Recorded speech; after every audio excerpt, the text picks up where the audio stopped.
consciously. Nobody is going to do the work for you but you. I don't care what age you are. It's never too late to change that piece. Because once you change it, then you can share the gift that you got with somebody else. Then the children will have it. Then the children will have it already. And talk to them in the belly. Talk to them when they're young. Whisper in their ear. Whisper in their sleep. You are great. You are powerful. You are the stuff. You are all that. You are a millionaire. You are an achiever. You are ambitious. Les Brown has told us, what did he say? You got to be what? Great. Huh? You got to be what? Hungry. Les Brown. Come on, I know you know the one. You got to be what? Hungry. Hungry. He said hungry. He don't say hungry. He say hungry. Yeah. You know what hungry is? That's your ambition. How big is your ambition? Don't lose your ambition. You always want your children to be ambitious. If they have only one gift, one value in them, you want the value of ambition. Ambition. And you don't want to lose an ambition. As long as you breathe in life on this planet, you are here for a purpose. You are here for a purpose. Don't lose your purpose. See, we get trained to forget about our elders. And leave the world, but our elders are needed. Our elders are needed to share the wisdom of their experience with the younger generation. Because if they don't receive the wisdom, they're just going to be out there crazy, trying to making things up. But if they don't respect us, they don't respect us, they're going to do it their own way. So how do we get the respect back? How do we get the respect back? We have to liberate our spirits. Fighting for freedom, that's great. As Dick Gregory says, well, we have to fight for our liberation. Even white folks say, give me liberty or give me death. Give me liberty. It's the liberty of my spirit. The liberty of the speak what I know. What do I know? The thoughts and the words that's in my intuition. It's to face our young men and women, to face the folks who have turned into thugs, to face the gangbangers on the street, say, no, you're not selling on my corner. I live here. You came out of my belly. You came out of my Johnson. You came out of me. I will not tolerate this, even if you have to kill me. That's liberation. It's the liberation of your spirit. You cannot tolerate madness. You cannot tolerate so-called white supremacy. You cannot tolerate it, because if you tolerate it, you automatically be inferior. And you don't even know it because you're tolerating it. Don't tolerate it. But how do you not tolerate it? See, the old school, you fight back, you riot, you strike, you protest. All that has its place. But we're in a new day now. We're in a new day and time of information. Our forefathers and our foremothers have torn walls down. They've torn walls down. When Martin Luther King was marching, it was only 5 black millionaires. And now it's 30,000 plus. We've torn some walls down. You can't say you was born to be broke when you got examples, 30,000 plus folks, examples out there that look like you that's doing the damn thing. You can't, ain't no excuses. Back then, we didn't have no images. There was a few.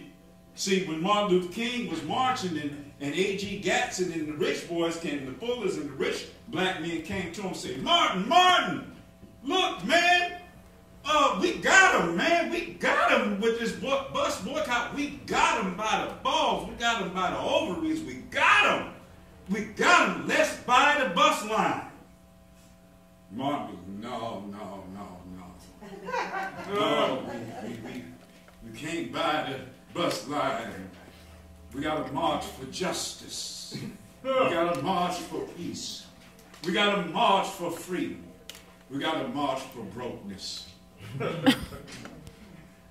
He wasn't ready. He wasn't ready. He found out toward the end, though, and he saw. He said, well, it was like a burning house. He saw the check that hadn't been cashed. He saw the check that bounced. He saw when he went and protested with the with the sanitary workers. It's all for the economic freedom. He was coming over to the economic piece. See, we're going from the civil rights movement to the silver rights movement. Right. And now it's about the money. It's like the color of freedom is not black or white. The color of freedom is green. Now, a lot of y'all ain't feeling that because you still got a negative association with money. You don't understand how money buys freedom. Yeah, you may be a wealthy black man and you may not be able to get a cab in New York, but guess what? You can hire a driver to come pick you up. Uber. Hello, come talk to me. It's a different day. No more excuses. You can create your reality. If you start focusing on creating your reality and making you some money, you start making you some money, you will realize all of a sudden you ain't really that upset no more. The stuff you thought you was mad at with a few $1,000s, you ain't that mad no more. You hear me? All of a sudden a whole lot of anger leaves. A whole lot, you know, the new slavery is poverty. That's the new slavery. But those 30,000 plus millionaires I was telling you about, most of them, if not all of them, guess what? Came out of nothing. They weren't born with no silver spoons and no gold drawers and all that. No diamond socks. They came from nothing. They came from nothing. They created miracles in their lives through their own minds. And what did they do? They raised their consciousness above what they saw. They saw with an inner eye. This is the vision that I see that's beyond what I see in the physical. There's something on the inside that I must have. And they locked into that vision. And again, the law of attraction, that vision and the law of creation, you have to attract and you have to create. See, when we created this presentation tonight, we created it. I had to go in on the phone and create it. I knew what I wanted. I was passionate about it. Then you showed up. It attracted you because you heard something and said, oh, I got to be there. Huh? That's how it works. You have to do. You got to get up off you got to put it in your mind and get off your behind. You got to be and you got to do. Very important that we understand how this metaphysical piece works. Because now the new spirituality is mental science. You want a new relationship? You want a better relationship? You want better health? You want better wealth? You want a better life? You have to see it in your mind's eye first, and you have to feel what you want, and it will come to you. The law of attraction. That's why I do not stop hanging around and associating with negative folks. Negative folks are like ugly folks. You know, I'm telling you, scientifically proven that 1 out of 3 folks are ugly. 1 out of 3! Scientific. So if you look to the left of you and that person look good, you look to the right of you and that person look even better, guess who's ugly? It must be you. You got work to do. So you want to start affirming your beauty, your handsomeness. You want to start affirming who you are and feeling beautiful, because we're all unique and we're all beautiful and we're all handsome. Everybody's beautiful. Everybody's handsome. You got to feel that and affirm that, and all of a sudden people will start complimenting you and how beautiful you are. Because you ever notice how somebody who's beautiful on the outside, a woman could be so fine or a man could be so handsome, and they're so beautiful and handsome, a man and a woman, and all of a sudden they got this ugliness on the inside, and it just in a few hours you being around them, they start not looking so good to you anymore. That's the power of that vibration. And you know how, it's like a cute person, all right looking person who's beautiful on the inside, all of a sudden they become fine to you and handsome to you, because it's like the beauty is in the eye of the beholder, because you beholding the beauty that's within them, and it starts shining on the outside of them. That's the power of your inner spirit. So I want you all to really, really change your mind this evening, I want you to turn the switch. Turn the switch off of poverty and turn the switch on prosperity. And remember, it's not what's in your pocket, it's what's in your mind. Because if you start affirming prosperity and affirming wealth, and remember, prosperity is not just money. Prosperity is abundance. Abundance in all things. Abundance in health. Abundance in wealth. Abundance in positive relationships. Abundance in a joyful life. And abundance in happiness. That's prosperity. That's true wealth. Money is just a part of the flow. And what my brother was talking about was those vehicles. When you hook that consciousness into a vehicle, guess what? You speed up the process of creating wealth for yourself, because these are proven systems: real estate, stock market, forex market, franchises. These are proven systems that work. And they have their ebbs and flows. Right now, McDonald's is having trouble. That clown over there crying. Oh, Lord have mercy. They wondering what they going to do. They trying to create all kind of things. I said, you better get you a good veggie burger with some marijuana seed buns. You want to hook these folks? Yes, sir.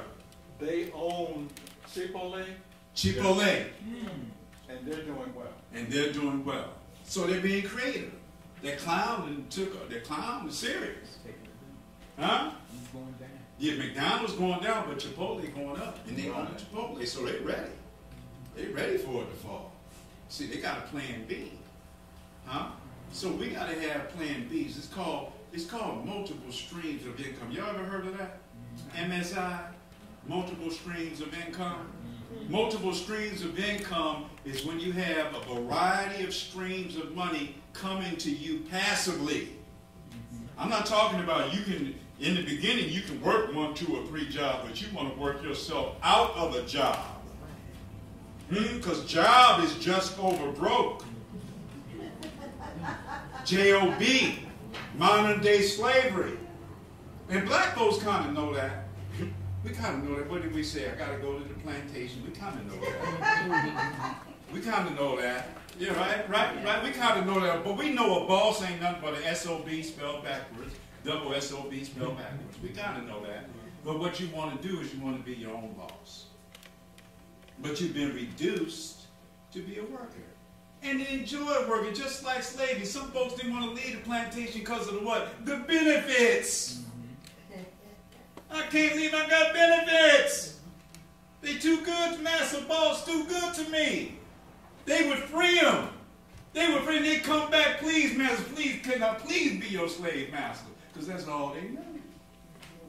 But when you know better, you do better, right? So when you become a maroon, which they don't tell you about, see, they're scared to tell you about the maroon. See, we about to change our name from Mooney to Maroon. The maroons said, I'm liberated.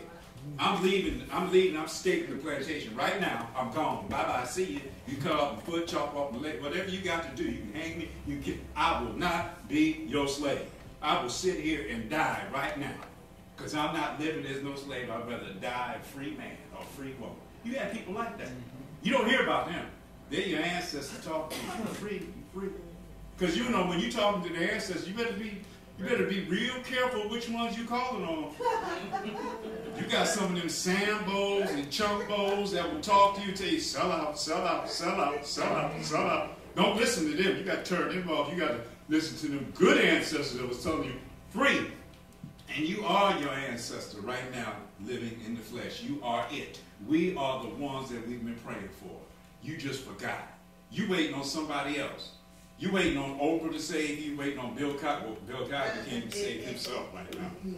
You waiting on folks to save you from the outside. You thought Obama was going to do it. Didn't you? You thought that was the new magical Negro, didn't you?